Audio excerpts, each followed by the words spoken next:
If you've ever whispered to yourself, I should be further by now, or looked at someone else's life and wondered, did I miss it? This message is for you. Let's be honest. In a world obsessed with hustle, timelines, and algorithms, it's easy to feel like we're behind schedule, behind in life, behind in purpose, behind in healing, behind in impact. And yet, we somehow believe that everyone else is ahead. But that's a lie. And here's the truth. God is never late, and his plan for your life has not expired. Hi, I'm Ruth Jones, and I want to warmly welcome you to Transition Tuesdays, a space where we face life's hard places with faith, courage, and boldness. I want to thank you for joining me today. Now, today we're talking about 5 strategies to avoid the timing trap. See, when you're in a season of life change, when you're navigating transitions, timing can feel blurry at best. It feels urgent. It feels completely uncertain. And if you're not careful, you'll fall into one of 2 traps: trying to control the timing of everything or hurrying to force things to happen. But here's the truth. Control is just an illusion, and hurry has a spiritual cost. Hurry robs you of peace. Hurry clouds your judgment. Hurry leads to regret. We don't want to miss the details because we're in a rush. We miss wisdom when we're hurry. We miss clarity. We miss God. Hurry distances you from the very God who knows the perfect pace for your life. Now, I want to anchor us today in this truth, and it's found in Habakkuk 2 and 3. It says, though the vision tarries, though it delays, wait for it. It will certainly come and not be late. Now, wait. How can something be delayed yet not late? It's because God's timing is not ours. See, God operates outside of time. He moves by appointed times, kairos, not chronos. Now, what feels late to us is right on time in heaven. Now, let me pause here for a second and teach you something that's been helpful for me when I've been in seasons of waiting and transition. See, in the Bible, there are 2 words for time: chronos and kairos. Chronos is clock time. It's minutes, it's hours, it's calendars, it's deadlines. It's the kind of time that we measure. But then there's kairos. Kairos is different. Kairos is God's timing. It's the appointed time. It's when the right moment and the right purpose collide. So while you're stressing over chronos, it's been 6 months. It's been 2 years. I'm turning 50. I'm turning 60. It's too late. I should be further by now. See, God is preparing a kairos moment that will shift everything in an instant. Chronos is the clock ticking. Kairos is the breakthrough arriving. Don't chase the clock. Stay in sync with the Spirit. Your vision, your promise, your breakthrough, it may feel like it's taking forever. See, I've been there. I remember waiting on God to bring me a mate, and it seemed like it took forever. And year after year, wedding after wedding, bridesmaid after bridesmaid, being the bride, never the bridesmaid, never the bride. It seemed like God's dream for my life, it was taking forever. But see, God was operating out of time, outside of time. And on the eve of my 39th birthday, in a chronos moment, he brought my husband to me, and we were happily married.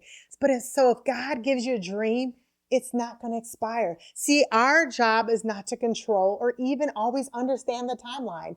Our job is to trust the process and to trust the God who created the process. If you think of a seed that is planted in the soil for weeks, it looks like nothing's happening above the surface. But under the surface, things are breaking, things are stretching, things are getting rooted. But just because things don't look like it doesn't mean things aren't growing. Even in your life, just because it doesn't look like you're making progress, doesn't mean that you're not growing. Your vision will ripen when it's ready. See, God uses delay to develop us. He uses detours to redirect us. He uses waiting to deepen our trust. When we give into the timing trap in our lives, when we give into that lie that we're somehow behind or have missed our moment. We settle for jobs and relationships that God never chose. We launch things that God hasn't breathed on. We burn out before the breakthrough. We confuse activity with progress and urgency with calling. My friend, don't fall into the timing trap. Here's the tension that we have to live with and that we need to talk about. See, God calls us to both steward our time and to surrender our timing. Let me say it one more time. He calls us to both steward our time and to surrender our timing. Psalms 90 and 12 says, teach us to number our days that we may apply our hearts unto wisdom. That's stewardship. But then Psalms 31 and 15 also says, my times are in your hands. That's surrender, my friend. So in transition, we have to balance these two, stewardship and surrender. And when things are changing all around us, that's when the noise gets loud. That's when the questions start pouring in. Am I wasting my time by waiting? Did I miss my moment? Is this delay divine or is it my own fear and procrastination? It gets loud in transition, but this is where the enemy will try to whisper to you and say, you're too late. You're behind. You messed up the timing. But God says, no, I waste nothing. I redeem everything, including time. I want you to hear this today. You are not behind. You are becoming. Now, here's how you can reframe when you feel caught up in the timing trap. Instead of asking, am I on time? Reframe and ask, am I in rhythm with God's pace? Instead of, what should I have done by now? Ask, what is God inviting me to steward today? Let the pressure of productivity, of performance, give way to the peace of partnership. See, God has called you to peace. Now, here are some practical ways for you to enter in, and I'm going to share them with you. It's 5 strategies to avoid the timing trap. The first one is to practice the pause. Before you act, pause. Ask, is this God's timing or my anxiety? See, God doesn't move through panic. He moves through peace. I always say this to myself, wisdom waits. Wait for the peace of God before making a major move. Practice the pause. The second thing is to seek daily wisdom. See, James 1 and 5 says, if any man lacks wisdom, let him ask of God. So you need to ask for wisdom, not for the next 5 years, not for my 10-year life plan. You can ask for that and that is good. But sometimes you just need to ask for wisdom for today. God will give you wisdom generously for your day-to-day when you ask. The third thing is to detox from comparison. Comparison speeds up your soul, but in the wrong direction. See, sometimes you have to mute the noise. When you're taking in so much information, you have to mute the noise. Sometimes you have to unsubscribe, you have to unfollow so that you can return to your assignment.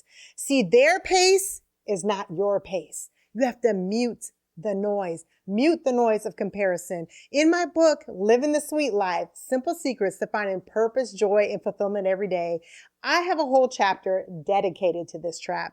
And in it, I share how comparison was running my soul, but how God led me to a place of freedom. And if you're struggling with comparison, I want to encourage you to check out this book. It's on Amazon. Click the link in the show notes for more details. Now, the fourth thing is to trade pressure for partnership.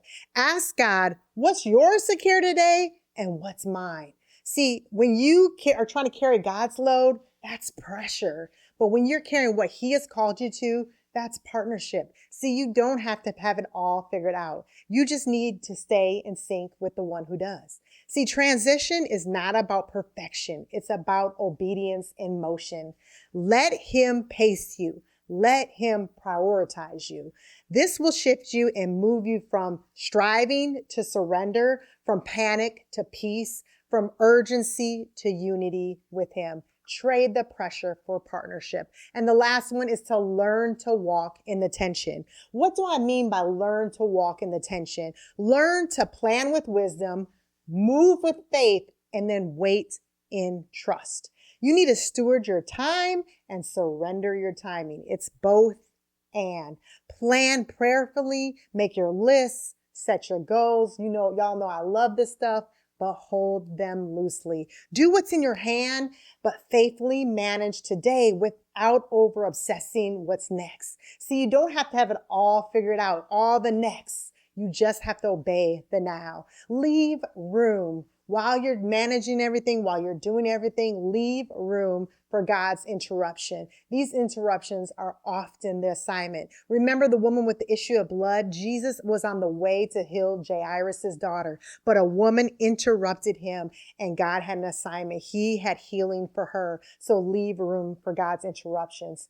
Now, here's what I want you to take from today. With everything that I've shared, here's what I want you to remember. I want you to remember that you're not late. You're not behind and you're not somehow ahead of your timing. You are in process. You are not lost. And God is still the author of your time. I want to close with this declaration. I want you to say it with me. Say it aloud with everything that's in you. I will not rush what God is growing in me. I will trade pressure for peace and run at heaven's pace. Woo! That felt good, didn't it? I know I am pumped up. I'm so excited. I hope this message, I hope it encouraged you and that you're choosing peace over panic this week. If you're ready to make that choice and to get out of the timing trap, I want you to drop a timer emoji in the comments below as your declaration to choose peace. And be sure to share this video with someone you know of who's stuck in the swirl of hurry. Let them know that they're not late. They're perfectly positioned by God who created time. Thank you for joining me today. And if you need a daily reminder that you're walking in God's perfect timing, be sure to grab my 31-day devotional called Braving Change. You'll find the link in the show notes. And as always, be sure to subscribe to the channel so you don't miss a video drop. And wherever this week finds you, remember, God's not just getting you through the transition. No, He's transforming you in it. I'll see you next Tuesday for more transition talk. Until next time, boldness for the journey.